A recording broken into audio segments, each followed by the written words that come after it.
தெய்வம் நீ என்று உணர் யூடியூப் சேனல் உங்களை அன்புடன் வரவேற்கிறது.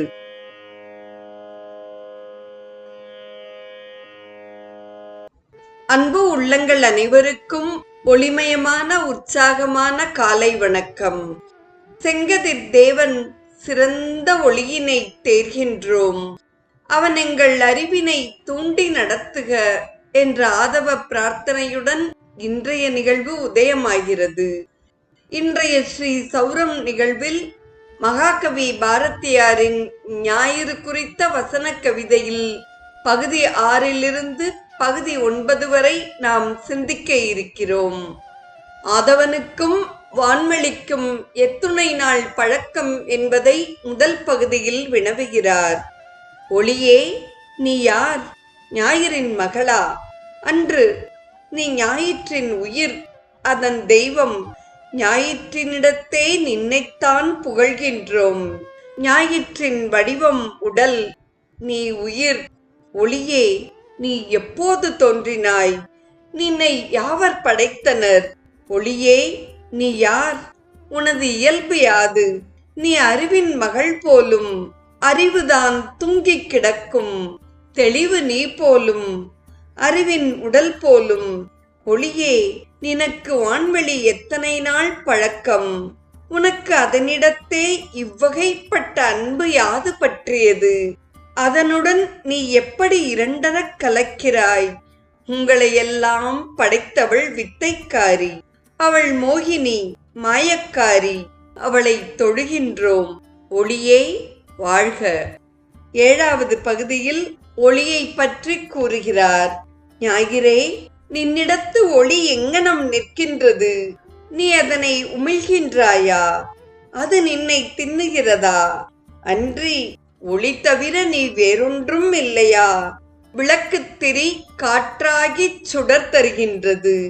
காற்றுக்கும் சுடருக்கும் எவ்வகை உறவு? காற்றின் வடிவே திரி என்று அறிவோம். ஒளியின் வடிவே காற்று போலும். ஒளியே, நீ இனியை என்று 7ஆம் பகுதியை அழகுற நிறைவு செய்கிறார்.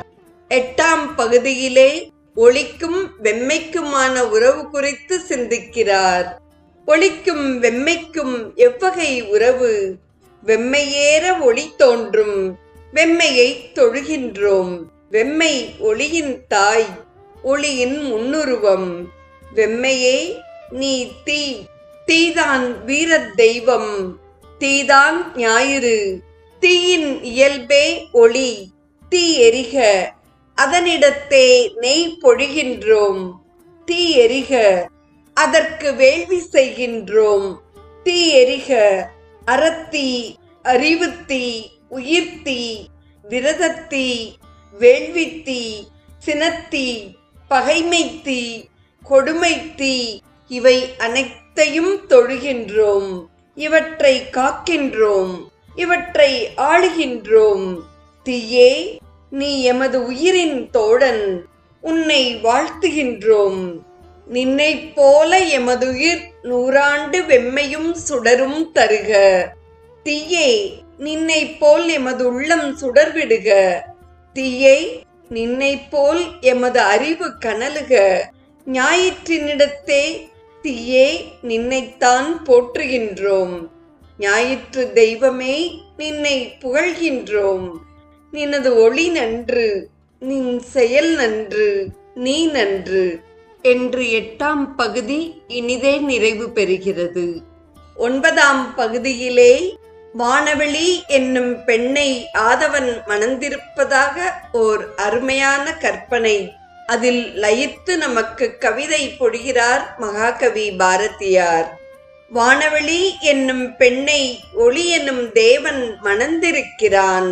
அவர்களுடைய கூட்டம் இனிது. இதனை காற்று தேவன் கண்டான். காற்று வலிமையுடையவன். இவன் வானவெளியை கலக்க விரும்பினான். ஒளியை விரும்புவது போல வானவெளி இவனை விரும்பவில்லை. இவன் தனது பெருமையை ஊதிப் பறையடிக்கிறான். வெளியும் ஒளியும் 2 உயிர்கள் கலப்பது போல் கலந்தன. காற்றுதேவன் பொறாமை கொண்டான். அவன் அமைதியின்றி உழலுகின்றான். அவன் சீறுகின்றான், புடைக்கின்றான், குமுறுகின்றான், ஓலமிடுகின்றான், சுழலுகின்றான், துடிக்கின்றான், ஓடுகின்றான், எழுகின்றான், நிலையின்றி கலங்குகின்றான். வெளியும் ஒளியும் மோனத்திலே கலந்து நகை செய்கின்றன. காற்று தேவன் வலிமையுடையவன், அவன் புகழ் பெரிது, அப்புகழ் நன்று.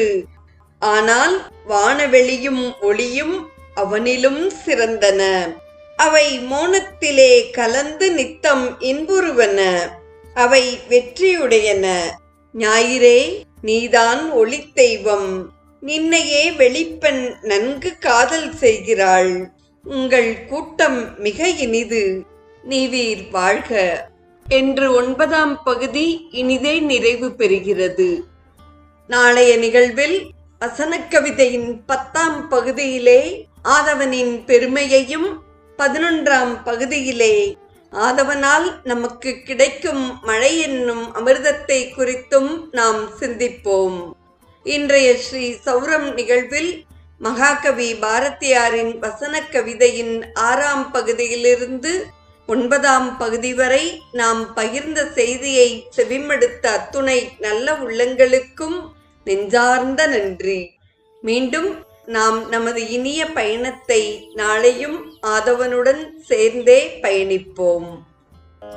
தெய்வம் நீ என்று உணர் யூடியூப் சேனலை கேட்டு மகிழ்ந்த நீங்கள் உங்கள் நட்பு வட்டத்திற்கும் பகிர்ந்து தொடர்ந்து உங்களது நல்ல ஆதரவினை சப்ஸ்கிரைப் செய்து வழங்குமாறு அன்புடன் வேண்டுவது உங்கள் அன்பின் விசாலம்.